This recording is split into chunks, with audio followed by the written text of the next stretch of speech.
Chapter 4. Autosuggestion. The medium for influencing the subconscious mind. The third step toward riches.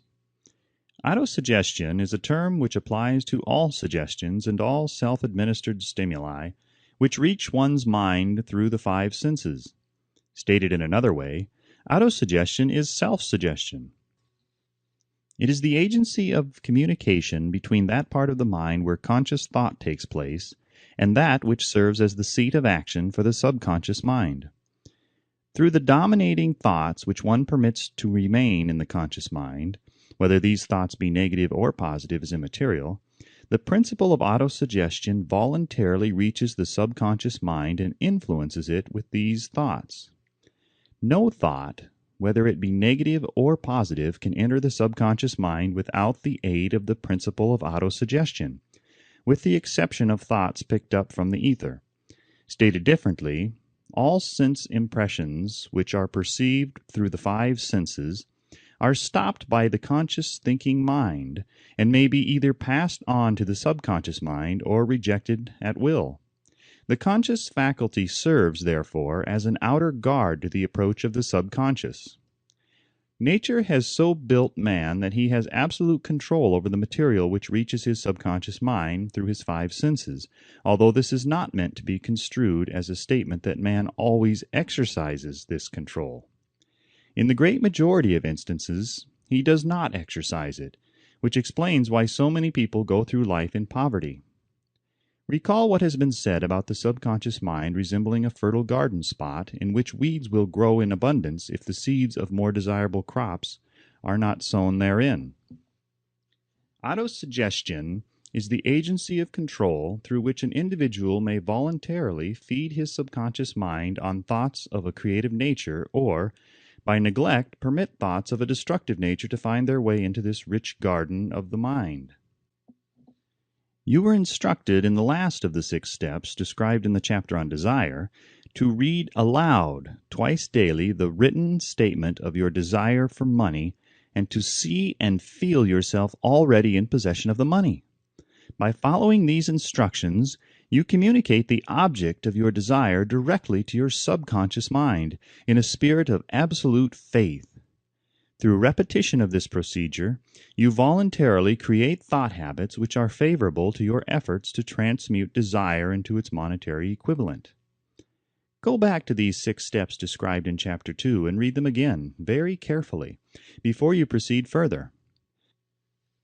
Then, when you come to it, read very carefully the 4 instructions for the organization of your mastermind group described in the chapter on organized planning.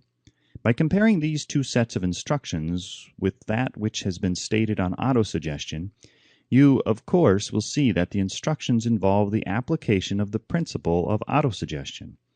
Remember, therefore, when reading aloud the statement of your desire, through which you are endeavoring to develop a money consciousness, that the mere reading of the words is of no consequence unless you mix emotion or feeling with your words. If you repeat 1,000,000 times the famous Émile Coué formula, day by day and every way I am getting better and better, without mixing emotion and faith with your words, you will experience no desirable results. Your subconscious mind recognizes and acts upon only thoughts which have been well mixed with emotion or feeling. This is a fact of such importance as to warrant repetition in practically every chapter, because the lack of understanding of this is the main reason the majority of people who try to apply the principle of autosuggestion get no desirable results. Plain, unemotional words do not influence the subconscious mind. You will get no appreciable results until you learn to reach your subconscious mind with thoughts or spoken words which have been well emotionalized with belief. Do not become discouraged if you cannot control and direct your emotions the first time you try to do so. Remember, there is no such possibility as something for nothing. Ability to reach and influence your subconscious mind has its price, and you must pay that price. You cannot cheat, even if you desire to do so. The price of ability to influence your subconscious mind is everlasting persistence in applying the principles described here. You cannot develop the desired ability for a lower price. You and you alone must decide whether or not the reward for which you are striving, the money consciousness, is worth the price you must pay for it in effort. Wisdom and cleverness alone will not attract and retain money, except in a few very rare instances where the law of averages favors the attraction of money through these sources. The method of attracting money described here does not depend upon the law of averages. Moreover, the method plays no favorites. It will work for one person as effectively as it will for another. Where failure is experienced, it is the individual, not the method, which has failed. If you try and fail, make another effort, and still another, until you succeed. Your ability to use the principle of autosuggestion will depend very largely upon your capacity to concentrate upon a given desire until that desire becomes a burning obsession. When you begin to carry out the instructions in connection with the 6 steps described in the 2nd chapter, it will be necessary for you to make use of the principle of concentration. Let us here offer suggestions for the effective use of concentration.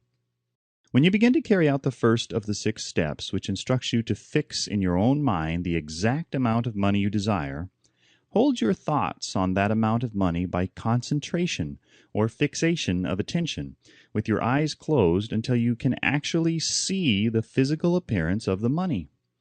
Do this at least once each day. As you go through these exercises, follow the instructions given in the chapter on faith and see yourself actually in possession of the money. Here is a most significant fact.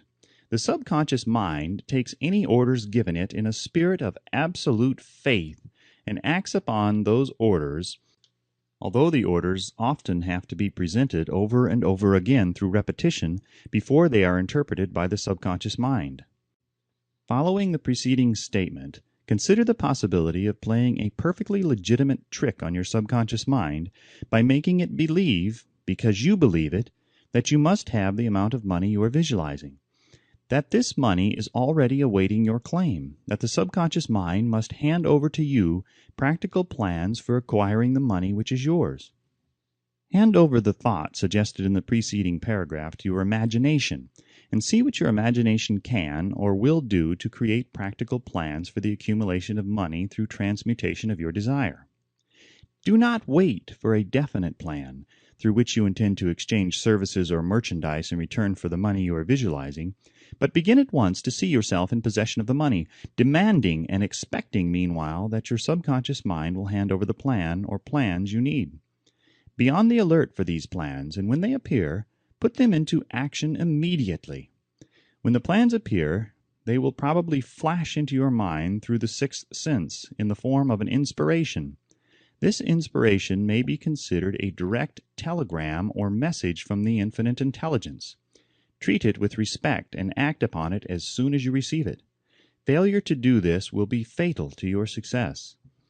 In the 4th of the 6 steps, you are instructed to create a definite plan for carrying out your desire and begin at once to put this plan into action. You should follow this instruction in the manner described in the preceding paragraph. Do not trust to your reason when creating your plan for accumulating money through the transmutation of desire. Your reason is faulty. Moreover, your reasoning faculty may be lazy, and if you depend entirely upon it to serve you, it may disappoint you. When visualizing the money you intend to accumulate with closed eyes, see yourself rendering the service or delivering the merchandise you intend to give in return for this money. This is important. The fact that you are reading this book is an indication that you earnestly seek knowledge. It is also an indication that you are a student of this subject. If you are only a student, there is a chance that you may learn much that you did not know, but will learn only by assuming an attitude of humility. If you choose to follow some of the instructions but neglect or refuse to follow others, you will fail. To get satisfactory results, you must follow all instructions in a spirit of faith. The instructions given in connection with the 6 steps in the 2nd chapter will now be summarized and blended with the principles covered by this chapter as follows. First, go into some quiet spot, preferably in bed at night, where you will not be disturbed or interrupted. Close your eyes and repeat aloud, so you may hear your own words, the written statement of the amount of money you intend to accumulate. the time limit for its accumulation, and a description of the service or merchandise you intend to give in return for the money. As you carry out these instructions, see yourself already in possession of the money. For example, suppose that you intend to accumulate $50,000 by the 1st of January. 5 years hence, that you intend to give personal services in return for the money in the capacity of a salesman. Your written statement of your purpose should be similar to the following. By the 1st day of January 2000 blank, I will have in my possession $50,000 which will come to me in various amounts from time to time during the interim. In return for this money, I will give the most efficient service of which I am capable, rendering the fullest possible quantity and the best possible quality of service in the capacity of a salesman of, describe the service or merchandise you intend to sell. I believe that I will have this money in my possession. My faith is so strong that I can now see this money before my eyes. I can touch it with my hands. It is now awaiting transfer to me at the time and in the proportion that I deliver the service I intend to render in return for it. I am awaiting a plan by which to accumulate this money, and I will follow that plan when it is received.